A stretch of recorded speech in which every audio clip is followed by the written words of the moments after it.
tayo ng bansa. Thank you, sir. Pero, gamay pero makapuling. Gamay pero yayay. And then what can we do for our country? Madami pa tayong, huwag tayo tumingin na, sa 2028 na lang, sa 2028 lang, tapos nag-give up na ko ngayon. Nag-give up na ako. Hindi pwede. Diba? Kailangan natin sabihin, saan ba ginagamit ang budget? Kasi gusto namin makita. O doon ba sa kalsada? Bakit lubak-lubak? Pangit ng pagkasemento ng kalsada. There must be something wrong. Sementado ang kalsada pero makuhaan ang buntis? Napati nga na nga semento nga. Isemento na, di asfalto na, pero bako-bako gihapon. Diba? Highway. O agi ang kanang nagsakay nga buntis. Dire. Buntis pa siya. Pagkahuman niya sa lubak-lubak na highway, nanganak na siya. Diba?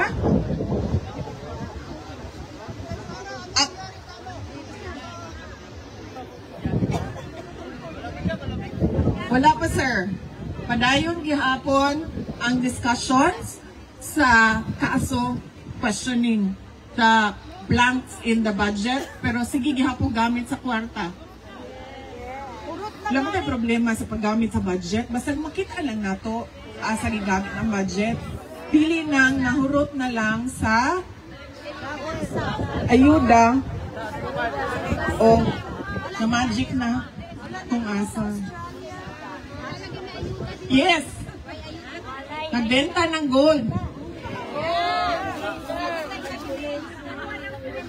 Lahat ng bansa nag-imbak ng gold. Tagok ng gold. Awas-awas na ang ilahang gold reserves. Ang Pilipinas, nagbaligya og gold. At tingala po nakita ang nagtanaw sa tuwa ba, Australia, ano sa mali sila? Namaligya man. Namaligya ang bulbo. Diba? We are not prepared for climate change. We are not prepared for war. We are not prepared for global shocks.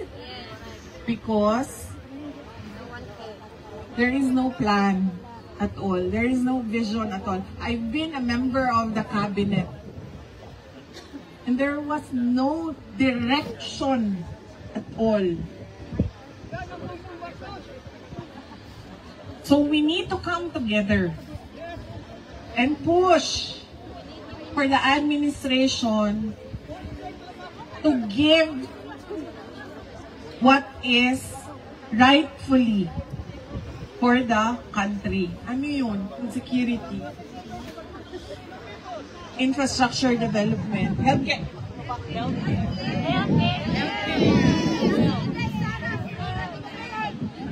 Alam nyo ba na ang PhilHealth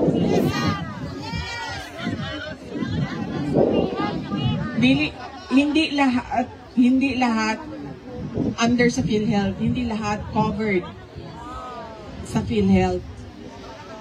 But more than that, ilan lang ba ang nakukuha sa PhilHealth? Ako, naoperahan ako, kay gikulam ko.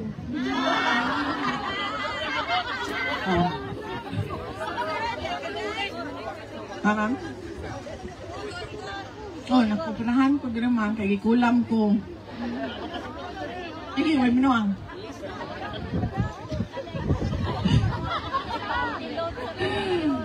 Dibalog lang ko. Kalimot lang ko sa kang numbers ba? But I think, kuan to siya, wala siya kabot og 1 million eh. Mga 900 plus thousand siya. Ang ako ang kuan, operation. At ganito na sila gibutang na titanium. Sa ako ang liog. Kita mo anang kanang mangkukulam at tusok-tusokon ang dal. Ang katong mangkukulam, diri sa liog niya, si ana-ana oh. Piktado ako ang liog. So, no, dito ko sa PhilHealth. So, maningay kong PhilHealth, kaya diba, kada bulan, magsigig-deduct kong PhilHealth. Yes, kumanti na.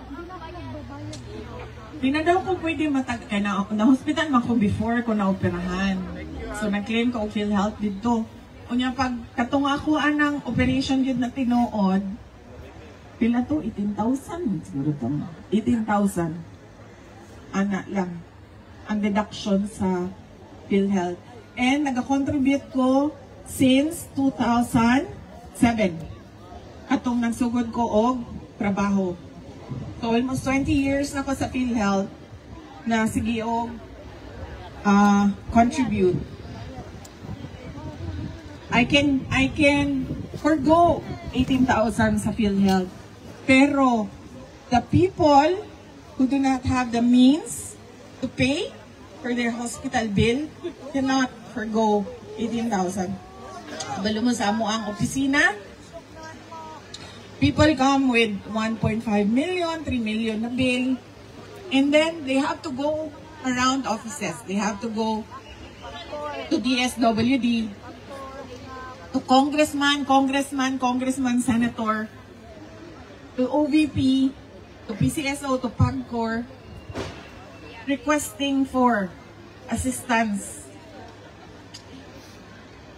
Na pobre na ang pamilya, napuno na sa utang. Because there is no proper healthcare system.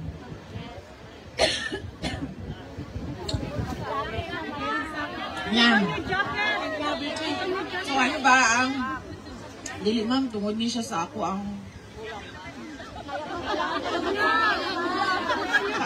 kanang GERD na acid gani. Itong karat siya sa ako ang tutunulan. Ibalo ba mo? Pag matulog ko,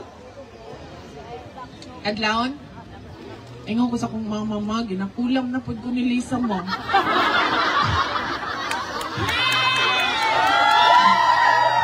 Magigda ko. Nakalit lang kay kana ganing acid. So, balik tanan, anya. Sa nanili mo ko, siya sa imong chest, dire. Oh, heartburn ba tawag ana? Ingon nila GERD daw. Acid reflux. Tapos, anak ko sa ako ang kauban. Kabalo mo, ang problema ginang ko no, kaya nga ako ang acid reflux. So, sa kahihinungdan ani no, ana, itong ako ang kauban, kusog maguga mo kaon. Pag kusog ka mo kaon, mag-overwork ang emuhang tiyan to digest. So, daghan ang acid. So, dapat daw, dili ka mo kaon ng daghan bago ka matulog. Manayahan ingon. Pero ang nadunggan lang na ako, ma'am, kusog daw ko mukaon. Yes, we have to come together to serve our country, to work for our country, to make plans for our country, and to make sure that we have a country to give, to live with our children.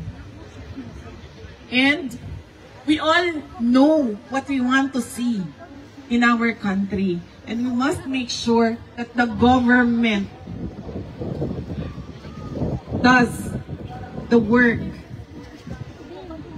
and performs accordingly for a better, brighter, and more prosperous Philippines. Patuloy nating mahalin ang Pilipinas. Mga kababayan, ang lahat ng ginagawa natin ay para sa Diyos, sa bayan, at sa bawat pamilyang Pilipino. Shukran.